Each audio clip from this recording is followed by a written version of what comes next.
Hello everyone. तो आज हम देखने वाले हैं मैपिंग, जो कि बाल्टिक सी की हम मैपिंग देखने वाले हैं। ये बाल्टिक सी और नॉर्थ सी जो है ये दोनों भी न्यूज़ में थे। हालांकि इतना ज़्यादा इम्पोर्टेंट नहीं है, बट फिर भी पता नहीं, न्यूज़ में है तो शायद यूपीएससी क्वेश्चन पूछ सकती है। एटलीस्ट हमें इनकी बॉर्डरिंग कंट्रीज़ पता होनी चाहिए और इसके इम्पॉर्टेंट चीज़ें पता होनी चाहिए, गल्फ़ और ये सब। तो इसीलिए मैंने इसको डिस्कस करना, वैसे भी हम वाटर बॉडीज़ डिस्कस कर रहे हैं और देख रहे हैं, तो मैंने सोचा कि ये कवर हो जाती हैं, ये यूरोपियन वाटर बॉडीज़ पूरी ही हो जाएगी फिर अगर नॉर्थ सी और बाल्टिक सी को कवर कर लेते हैं तो।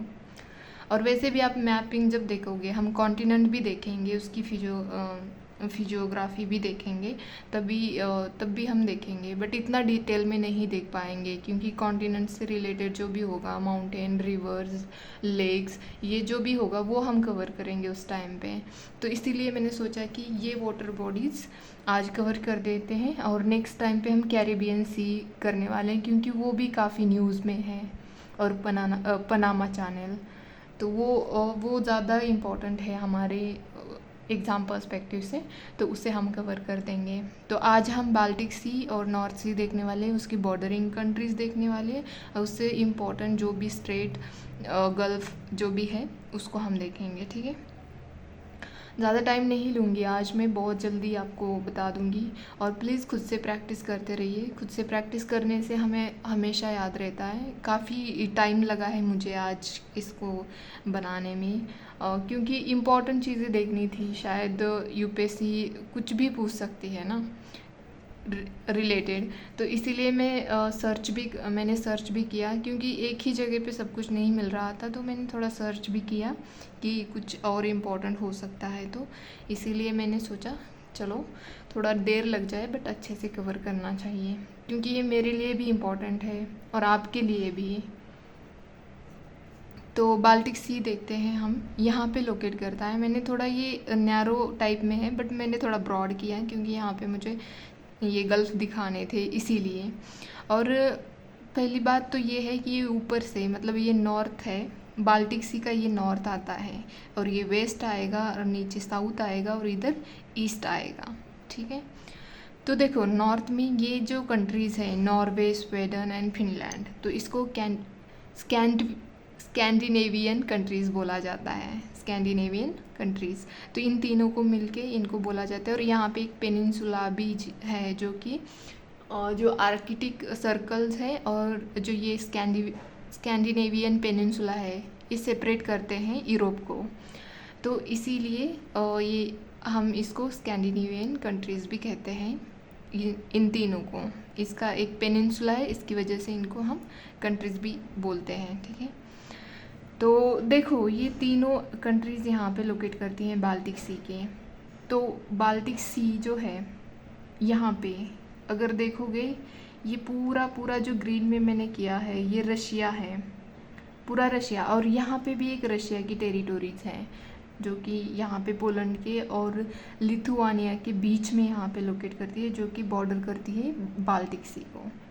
ठीक है, तो इधर ईस्ट के साइड पे देखा जाए तो पूरा रशिया ही कवर करता है, और जो ये वेस्ट के साइड पे जो है वो रशिया ही कवर करता है।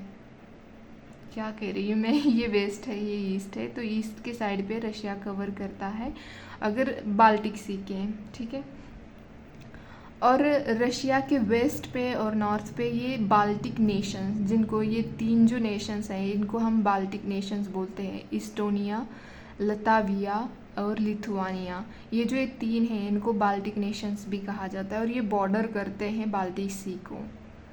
ठीक है, तो यहाँ पे ये ईस्ट साइड से बॉर्डर करते हैं, ईस्ट और साउथ ईस्ट से भी ये बॉर्डर करते हैं। और पूरे साउथ में देखा जाए बाल्टिक सी के तो पोलैंड और यहाँ पे जर्मनी है, तो ये करते हैं। और वेस्ट से देखा जाए तो यहाँ पे डेनमार्क है जो कि बाल्टिक सी को बॉर्डर बनाता है। ठीक है, और यहाँ पे ये छोटे छोटे आइलैंड्स है डेनमार्क के, और यहीं पे कोपेनहेगन जो कि डेनमार्क की कैपिटल है वो लोकेट करती है। क्योंकि यहाँ पे जगह दिखाने के लिए जगह नहीं थी तो मैंने सोचा ऐसे ही बता दूँगी। ठीक है, तो देखो, तो इसके लिए निमोनिक्स बनाए हैं, ये है rude Germany, sell Poland and Finland. ये मैंने ओनली आईएस से लिए हैं, मतलब ओनली आईएस के एक सर ने बनाए थे तो उनके है ये, तो उन्होंने बनाए थे। रूड मतलब RU जो है वो रशिया है, और डे जो है ये साइलेंट है, तो जो कैपिटल है वही कंट्रीज़ के नेम्स है, ऐसे समझ लेना, ठीक है। डेनमार्क, D से डेनमार्क, ठीक है। रूड और जर्मनी तो जर्मनी है। और सेल, सेल में देखो यहाँ पे याद रखना स्वीडन आता है फर्स्ट, यस कैपिटल, जो मैंने कैपिटल में दिखा है वो कंट्रीज़ है एक्चुअली। और ये जो है इस्टोनिया, यल जो है लातविया और लिथुआनिया, ये जो दूसरा यल है, ठीक है, ये याद रखना। इसमें इनकी जो ऑर्डर्स है, पहले नॉर्थ से देखा जाए तो लातविया आता है, और नीचे साउथ में से जाए तो फर्स्ट लिथुआनिया आता है। तो ये याद रख लेना कि कौन सा ऊपर नीचे आता है, क्योंकि इनकी यल से ही स्टार्ट होते हैं ना ये दोनों। फिर पोलैंड एंड फिनलैंड, ठीक है, इनके तो याद रखने की ज़रूरत नहीं है, तो इतना ही याद रख लेना कि rude Germany, sell Poland and Finland, ठीक है, ऐसे याद रख लेना तो हो जाएगा। ये बाल्टिक सी के जो बॉर्डरिंग कंट्रीज़ है वो है। और बाल्टिक सी में और एक गल्फ़ है, 3 गल्फ़ मेजर जो कि इम्पॉर्टेंट है। ये नॉर्थ में देखा जाए यहाँ पे बाल्टिक सी के, तो यहाँ पे गल्फ़ ऑफ बोथनिया है, ठीक है, यहाँ पे लोकेट करता है। ये मैंने पिंक कलर में दिखाया है गल्फ़, ठीक है, जो कि ये नॉर्थ में लोकेट करता है यहाँ पे गल्फ़ ऑफ बोथनिया। और यहाँ पे ईस्ट पे देखा जाए बाल्टिक सी के, तो यहाँ पे गल्फ़ ऑफ फिनलैंड, ये नॉर्थ ईस्ट पे भी लोकेट करता है बाल्टिक सी के, तो ये गल्फ़ ऑफ फिनलैंड बोला जाता है इसको, जो कि फिनलैंड और इस्टोनिया और रशिया के बीच में यहाँ पे इसको बॉर्डर किया जाता है इस गल्फ़ को।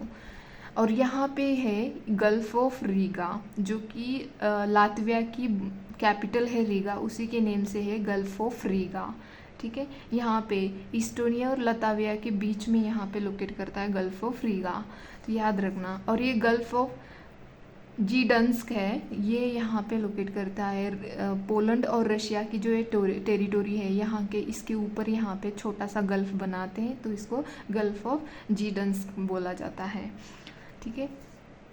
और फिर अगर हम बाल्टिक सी से ऐसे यहाँ पे डेनमार्क के पास आते हैं, तो यहाँ पे अगर देखते हैं ना, तो यहाँ पे एक बे है जिसका नाम है कटेगट बे है यहाँ पे, तो आपने अकॉर्डिंग प्रोनाउंस करना, ठीक है, मुझे जो सही लगा उसके वो मैंने कर दिया। तो यहाँ पे एक बे है जो कि बाल्टिक सी में ही लोकेट करता है। और इसके यहाँ पे एक स्ट्रेट है जिसका नाम है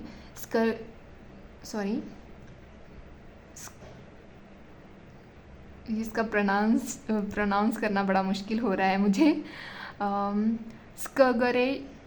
स्कगरेक बोल सकते हो या स्कागरेक, जो भी है, स्ट्रेट है, यहाँ पे लोकेट करती है। SKAGERRAK है इसका नाम, तो आप अपने अकॉर्डिंग प्रोनाउंस करना, स्कगरेक। तो ये स्ट्रेट यहाँ पे लोकेट करती है डेनमार्क और नॉर्वे के बीच में, यहाँ पे लोकेट करती है, जो कि नॉर्थ सी और बाल्टिक सी को भी ये कनेक्ट करती है। और वैसे भी अगर देखा जाए बाल्टिक सी और नॉर्थ सी से एक आर्टिफिशियल कैनल है जो कि यहाँ पे है, कील कैनल है ये, तो ये जर्मनी से होके यहाँ पे जर्मनी की टेरिटोरी से और डेनमार्क के नीचे से बनाया गया है, जो कि बाल्टिक सी और नॉर्थ सी को बनाया जाता है। ये वर्ल्ड का बिजीएस्ट कैनल है ये, जो केल बोला जाता है इसको, ठीक है। यहाँ पे मैंने दिखाया भी है इसका लोकेशन। और फिर अगर हम आते हैं तो ये जो अगर आपको यहाँ पे जाना है नीचे यहाँ पे, तो यहाँ पे बाल्टिक सी से इस कैनल से होके आप इधर नॉर्थ सी के अंदर आके यहाँ पे एक स्ट्रेट ऑफ डूअर मिलेगा, और जिससे ये स्ट्रेट है यहाँ पे जो कि नॉर्थ सी और बाल्टिक सी नॉर्थ सी और अटलांटिक ओशन जो है उसको ये मतलब रास्ता बनाती है, इनके बीच में ओपन होती है। यहाँ से एक इंग्लिश चैनल है, उसके थ्रू ये हम जा सकते हैं। जो ये इंग्लिश चैनल है वो किसके बीच में लोकेट करता है, यहाँ पे लंदन जो कि यूके की कैपिटल है और यहाँ पे फ्रांस है, इनके बीच में ये इंग्लिश चैनल लोकेट करता है, ठीक है। तो ये हमने देखे बाल्टिक सी से रिलेटेड इम्पॉर्टेंट चीज़ें। और भी दूसरी इम्पॉर्टेंट चीज़ें हैं यहाँ पे। अगर नॉर्थ में देखोगे ना तो बरेंट सी है, बरेंट सी। और इधर की साइड पे देखोगे ना आप, इधर के साइड पे कारा सी आता है जो कि रशिया के ऊपर मतलब यूरोप में ही लोकेट करता है। ये याद रख लेना अगर रहा तो। इतना भी ज़्यादा कोई इम्पॉर्टेंट नहीं है। और यहाँ पे कोला पेनिनसुला है और यहाँ पे वाइट सी है जिसके ऊपर ये कोला पेनिनसुला है यहाँ पे, जो कि नॉर्वे के साइड पे पड़ता है। और यहाँ पे कनीन पेनिनसुला है, ये रशिया के ऊपर लोकेट करता है यहाँ पे। ठीक है, तो ये हो गए हमने बाल्टिक नेशन देखे, स्कैंडिनेवियन कंट्रीज़ देखी। तो और इम्पॉर्टेंट अगर देखा जाए तो ये जो है connect White Sea via White Sea canal and North Sea German Bight via Kiel canal. मैंने जैसे केल की यहाँ पे बताया था आपको कैनल लोकेट करता है। तो अगर आपको यहाँ पे वाइट सी यहाँ पे लोकेट करता है तो इसमें अगर जाना है आपको वाइट सी में तो यहाँ पे कैनल है, बाल्टिक सी से होके यहाँ पे वाइट कैनल से होके आप वाइट सी में जा सकते हो।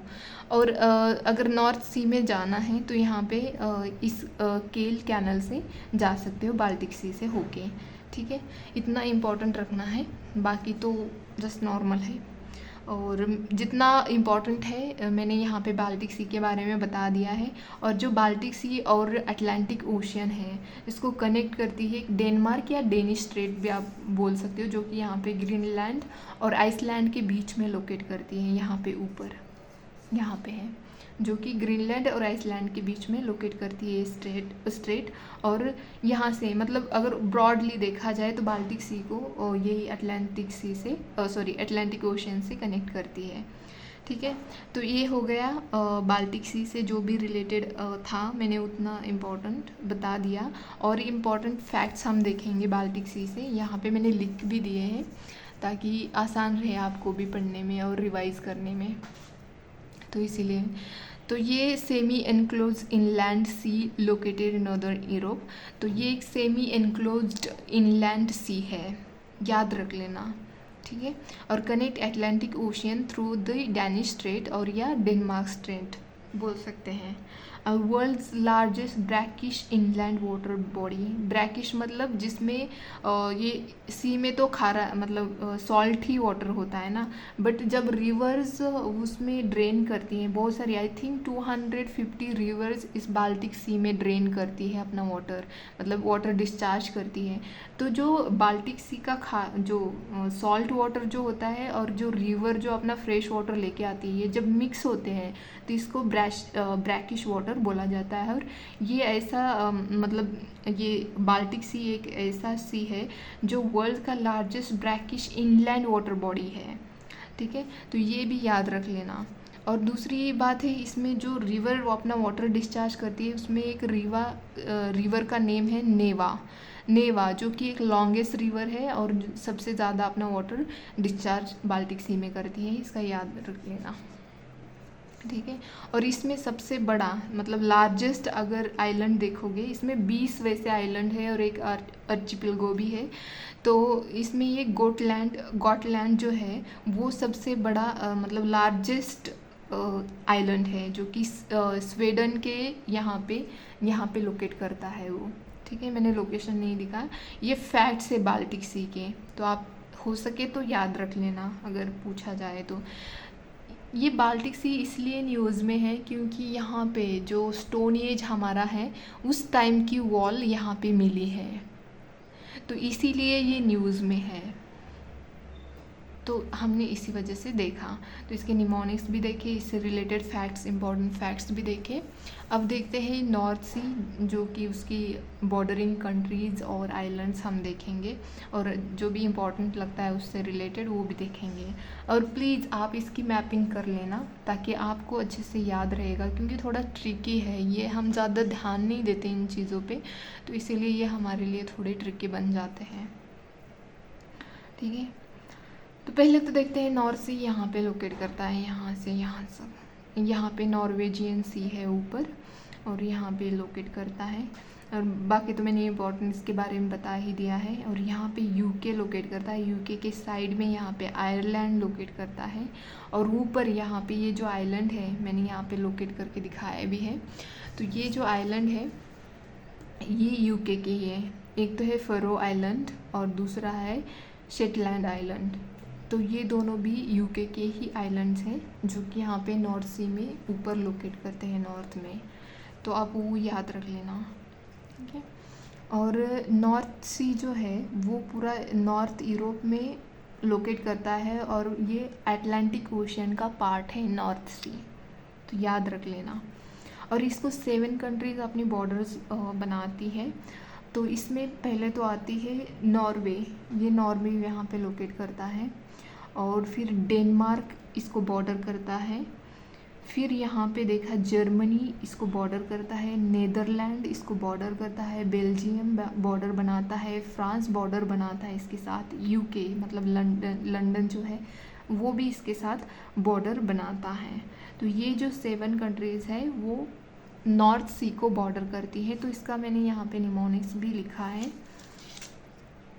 अगेन ये भी सर का ही है, सर का नाम नहीं याद मुझे, लेकिन उन्होंने बनाया था, ओनली IAS के टीम के सर हैं ये, ठीक है। नो बिग फ्रेंड्स, ये आर जो है ये जो मैंने स्मॉल लेटर में लिखा है ना यहाँ पे, इनको कंसिडर मत करिए। ये नॉर्वे इसीलिए क्योंकि N2 है इसमें, एक तो नीदरलैंड का और एक नॉर्वे का, तो इसीलिए NO जो है वो नॉर्वे है, और जो ये B है वो बेल्जियम है, और ये साइलेंट है, G जर्मनी है, F से फ्रांस है, E से इंग्लैंड है, यहाँ पे याद रख लेना मैंने लिखा भी है, और N से नीदरलैंड है, D से डेनमार्क है। तो ये 7 कंट्री जो है वो बॉर्डर बनाती है नॉर्थ सी को। तो ये नो बिग फ्रेंड्स, ये निमोनिक्स आप याद रख लेना, ठीक है। और इसका क्लाइमेट जो होता है नॉर्थ सी का वो ओशियनिक टेम्परेट मैरीटाइम क्लाइमेट है। विंटर में ये लॉन्ग, इसका विंटर जो होता है वो लॉन्ग होता है बट कूल होता है विंटर, और समर जो होता है वो शॉर्ट होता है बट माइल्ड होता है, इतना ज़्यादा मतलब उसमें गर्मी नहीं होती, माइल्ड ही होता है, ये याद रखना हो सके तो। और इम्पॉर्टेंट पोर्ट जो है वो याद रखना, रोटरडैम एक बिजीएस्ट इन यूरोप, मतलब सबसे बिजीएस्ट जो पोर्ट है वो रोटरडैम इसी नॉर्थ सी में लोकेट करता है। दूसरा अंटवर्प जो है वो भी इसी में लोकेट करता है, हैम्बर्ग जो है वो भी नॉर्थ सी में ही लोकेट करता है, और